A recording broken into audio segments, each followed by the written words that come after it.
বিসমিল্লাহির রহমানির রহিম। 17 April 2025 NCP নেতা নাহিদ সাহেব যে কথাটা বললো এইটা একটু আপনাদেরকে দেখাই যে প্রশাসন বিএনপির পক্ষে এদের অধীনে নির্বাচন সম্ভব নয়। গতকাল তিনি এই কথাটা বলেছেন, আজকের সকল পত্রপত্রিকায় এটা প্রকাশিত হয়েছে, গতকাল অনলাইনে এটা ব্যাপকভাবে ভাইরাল হয়েছে। মোটামুটি দেশের রাজনৈতিক অঙ্গনে এটা নিয়ে বেশ একটা হইচই পড়ছে। আসলে অনেকে অনেকভাবে বিশ্লেষণ করছেন, আপনারা আমার সাথে একমত হন বা না হন, আমি যেটা মনে করি সেটা হলো যে বলে না রোগ নয় রোগের উপসর্গ। জনাব নাহিদ ইসলামের এই যে বক্তব্যটা তিনি বিএনপিকে ঘিরে দিলেন, এটা হলো রোগের একটা উপসর্গ। অর্থাৎ আগামী নির্বাচনে যে এনসিপি অংশগ্রহণ করবে না বা নির্বাচনকে প্রশ্নবিদ্ধ করা যাবে বা প্রশ্নবিদ্ধ করা যেতে পারে, এই ধরনেরই একটা বক্তব্য বহন করে জনাব নাহিদ ইসলামের বক্তব্য। অনেক ঝানঝান পলিটিশিয়ান বলবে এরা পোলাপান মানুষ, এরা কি বুঝে না। ভাই, এরা পোলাপান মানুষ, এটা বলে আপনি পার পাবেন না। আপনার বয়স 80, আপনার চেয়ে অনেক বেশিও বুঝতে পারে এই পোলাপানে। আবার আপনি যেটা বুঝেন সেটাই পোলাপানে নাও বুঝতে পারে। ওদেরকে পোলাপান হিসেবে আপনাকে ট্রিট করা যাবে না।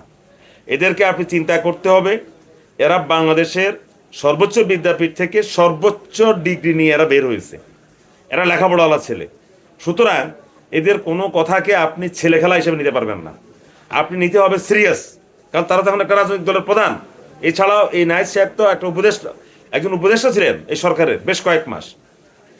এটা যেটা বুঝলাম, যেটা ইঙ্গিত করছে যে রোগীর উপসর্গ, অর্থাৎ আগামী নির্বাচনকে প্রশ্নবিদ্ধ করার জন্য বা বিএনপির যে লাইন দিয়েছে নির্বাচনের সীমারেখা ডিসেম্বর, বা জামাতের যে বলছে আগামী রমজানের পূর্বে, এটাকে প্রশ্নবিদ্ধ করার জন্য আমি মনে করি গতকালকে কৌশলে এই কথাটা বলা হয়েছে।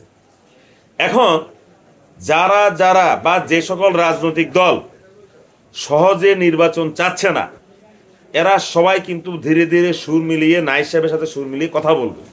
একটা বলে না যে এক শিয়াল হুক্কা হুয়া বললে সকল শিয়ালে কি বলে? হুক্কা হুয়া, হুক্কা হুয়া, হুক্কা হুয়া।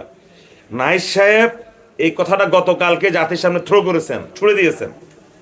এখন দেখতে হবে যে আর কারা কারা আসে, বা কারা কারা ইশারাতে, কারা কারা ইশারা ইঙ্গিতে, কারা আড়ালে আবছালে কে এই কথাকে সমর্থন করে। দেখা যাবে যে আস্তে আস্তে থলের বিড়াল গর্ত থেকে বিড়াল বের হয়ে আসবে শিকার ধরার জন্য। অর্থাৎ আগামী নির্বাচনটা পণ্ড বা নির্বাচনটা পিছিয়ে দেওয়ার জন্য বা নির্বাচনটা বিতর্কিত করার জন্য একটা অজুহাত মাত্র জনাব নাহিদ সাহেব কালকে দাঁড় করিয়েছেন। এখন যদি বলে যে প্রশাসনে বিএনপির লোক বসে আছে, জানি না কত পার্সেন্ট বিএনপি লোক বসে আছে, আমি গবেষক না, এই বিষয়ে আমার কোনো ধারণা নাই।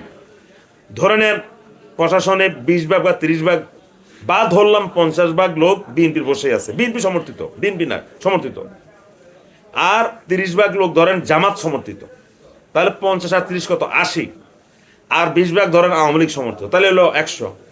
এখন যখন বলবে যে এই 50 ভাগ লোককে আপনি সরিয়ে দিন, বিএনপি বলবে যে জামাতের 30 ভাগ লোক সরিয়ে দিন, ঠিক আছে। আবার কেউ বলবে আওয়ামী লীগের 20 ভাগ লোক সরিয়ে দিন, তার প্রশাসনই থাকবে না, রাষ্ট্রই তো থাকবে না। রাষ্ট্র চালাবেন কিভাবে চালাবেন? কে অর্ডার ক্যারি করবে? ইউনূস সাহেবের অর্ডার, রাষ্ট্রপতি চুপ্পু সাহেবের অর্ডার ক্যারি করবে কে? হাইকোর্টের, সুপ্রিম কোর্টের, অ্যাপিলেট ডিভিশনের আদালতের অর্ডার ক্যারি করবে কে?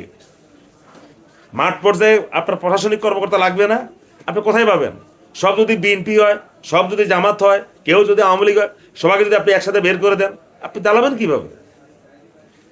মূল কথা, নাহিদ সাহেবের বক্তব্য রোগ নয় রোগের উপসর্গ, ঝড় নয় ঝড়ের পূর্ব মুহূর্তের কালবৈশাখীর যে কালো মেঘ আকাশে জমে সেটা। ধন্যবাদ সবাইকে।